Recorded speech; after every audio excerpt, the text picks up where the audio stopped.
Hello everyone और स्वागत है आपका। आज हम कॉर्पोरेट गवर्नेंस के लीगल रूल्स को समझेंगे, वो भी बिल्कुल सिंपल लैंग्वेज में।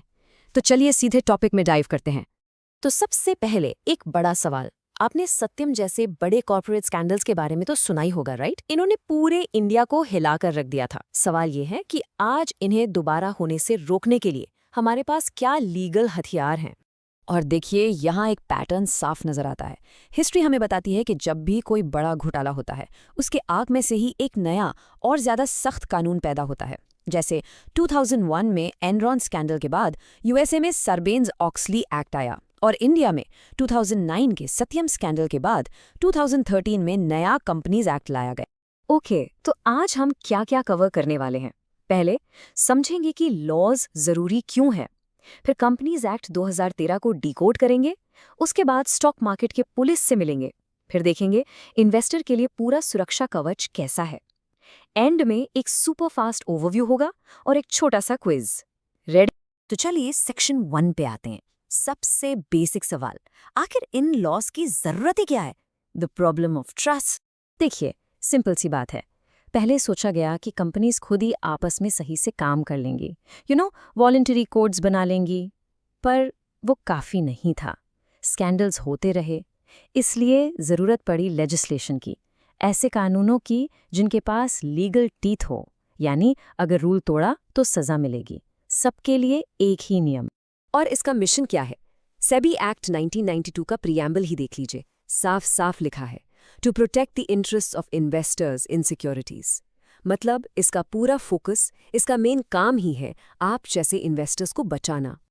अच्छा, गुड कॉर्पोरेट गवर्नेंस के 4 पिलर्स होते हैं। इसे आप फाट एक्रोनिम से याद रख सकते हैं। FART। फेयरनेस, सबके साथ बराबरी। अकाउंटेबिलिटी, किए गए काम की जवाबदेही। रिस्पॉन्सिबिलिटी, एथिकल तरीके से काम करना।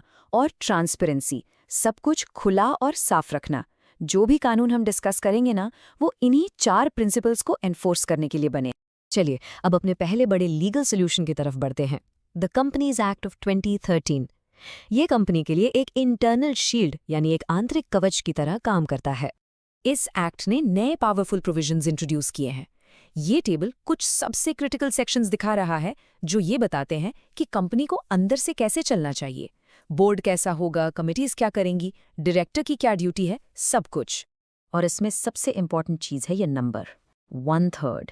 सेक्शन 149 कहता है कि हर लिस्टेड कंपनी के बोर्ड में कम से कम 1/3 डायरेक्टर्स इंडिपेंडेंट होने चाहिए। ये लोग बाहर से आते हैं, जिससे कंपनी के अंदर अकाउंटेबिलिटी बनी रहती है। सिर्फ बोर्ड स्ट्रक्चर ही नहीं, ये कानून कुछ जरूरी कमिटीज भी बनाता है, जैसे ऑडिट कमिटी फाइनेंशियल्स चेक करने के लिए। और पहली बार सेक्शन 166 में डायरेक्टर्स की ड्यूटीज को साफ साफ लिखा गया। मतलब अब अगर गलती की तो वो पर्सनली जिम्मेदार होंगे। अच्छा, इन्वेस्टर्स के राइट्स को याद रखने के लिए एक सिंपल सा एक्रोनिम है, प्रॉफिट। हर लेटर एक इंपॉर्टेंट राइट को रिप्रेजेंट करता है, जैसे P फॉर प्रोस्पेक्टस ट्रूथ, यानी प्रोस्पेक्टस में सच लिखना जरूरी है। F for fraud is punishable. और T फॉर टेक एक्शन, मतलब अब आप क्लास एक्शन सूट भी फाइल कर सकते हैं। ओके, तो अब तक हम कंपनी के अंदर की बात कर रहे थे। चलिए अब बाहर निकलते हैं, उस मार्केट में जहां कंपनी के शेयर्स खरीदे और बेचे जाते हैं। यहाँ हम मिलते हैं SCRA यानी सिक्योरिटीज कॉन्ट्रैक्ट्स रेगुलेशन एक्ट 1956 से। आप इसे मार्केट का पुलिस वाला समझ सकते हैं। इसका काम है स्टॉक एक्सचेंजेस को रेगुलेट करना और ये इंश्योर करना कि सारे ट्रांजैक्शंस फेयर तरीके से हो रहे हों। तो यहाँ पर डिफरेंस बिल्कुल क्लियर है। कंपनीज एक्ट इंटरनल शील्ड है, जो कंपनी के अंदर सब ठीक रखता है। वहीं SCRA और सेबी एक्ट मार्केट पुलिस हैं, जो पूरे मार्केट को अच्छे से चलाते हैं, जहां आप और हम जैसे लोग ट्रेड करते हैं। तो जब आप इन सब पीसेस को जोड़ते हैं, कंपनीज एक्ट, सेबी, SCRA, तो क्या बनता है? एक पूरा multi layered investor armour. Investor के लिए एक पूरा सुरक्षा कवच। ये 5 कानून मिलकर आपको प्रोटेक्ट करते हैं। SEBI act, companies act, SCRA, depositories act और PMLA। ये सब मिलकर एक ऐसा सिस्टम बनाते हैं जो ट्रांसपेरेंसी, अकाउंटेबिलिटी और क्विक प्रॉब्लम सॉल्विंग पर बेस्ड है। और एक बात याद रखिएगा, गुड गवर्नेंस सिर्फ शेयर होल्डर्स या इन्वेस्टर्स के लिए नहीं है। ये एक बहुत बड़ी रेंज ऑफ स्टेक होल्डर्स को प्रोटेक्ट करती है, इसे याद रखने के लिए आप ये CSMI मेनेमोनिक यूज कर सकते हैं। कस्टमर्स से लेकर एम्प्लॉइज तक सब इसमें आते हैं। Alright, time for a super quick recap. 30 seconds miss, सारे key points. Let's go. Point 1, voluntary rules fail ह्यू, इसलिए कानून लाए गए। गोल, फेयरनेस, अकाउंटेबिलिटी, रिस्पॉन्सिबिलिटी और ट्रांसपेरेंसी को लागू करना। Point 2, 2 हिस्से वाली सुरक्षा, याद रखिए, कंपनीज एक्ट इंटरनल शील्ड है और SCRA से भी मार्केट पुलिस हैं, एक अंदर एक बाहर। एंड फाइनली Point 3, ये कोई एक कानून नहीं बल्कि 5 बड़े एक्ट्स का कॉम्बिनेशन है जो इन्वेस्टर्स और सभी स्टेक होल्डर्स के लिए एक कंप्लीट लीगल आर्मर बनाता है। ठीक है, अब देखते हैं आपको कितना याद रहा। कुछ क्विक क्वेश्चंस। पहला सवाल, कंपनीज एक्ट का कौन सा सेक्शन इंडिपेंडेंट डायरेक्टर्स को जरूरी बनाता है और मिनिमम रिक्वायरमेंट क्या है?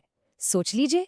सही जवाब है सेक्शन 149 और रिक्वायरमेंट है कम से कम 1/3 of the board. Well done अगर आपने सही सोचा। अगला सवाल, हमारे प्रॉफिट एक्रोनिम में P का क्या मतलब था? P का मतलब था प्रोस्पेक्टस ट्रूथ। ये बहुत जरूरी है। इसका मतलब है कि प्रोस्पेक्टस में झूठ बोलना एक क्रिमिनल ऑफेंस है। और आखिरी सवाल, अगर कंपनीज एक्ट इंटरनल शील्ड है तो मार्केट पुलिस कौन है? याद है ना, मार्केट पुलिस है CRA यानी सिक्योरिटीज कॉन्ट्रैक्ट्स रेगुलेशन एक्ट और सेबी एक्ट। ये दोनों मार्केट को फेयर रखते हैं। ऐसी ही इन्फॉर्मेटिव वीडियोस देखने के लिए LLB स्टूडेंट अड्डा चैनल को फॉलो करें एंड सब्सक्राइब करें। If you want any new topic, comment below.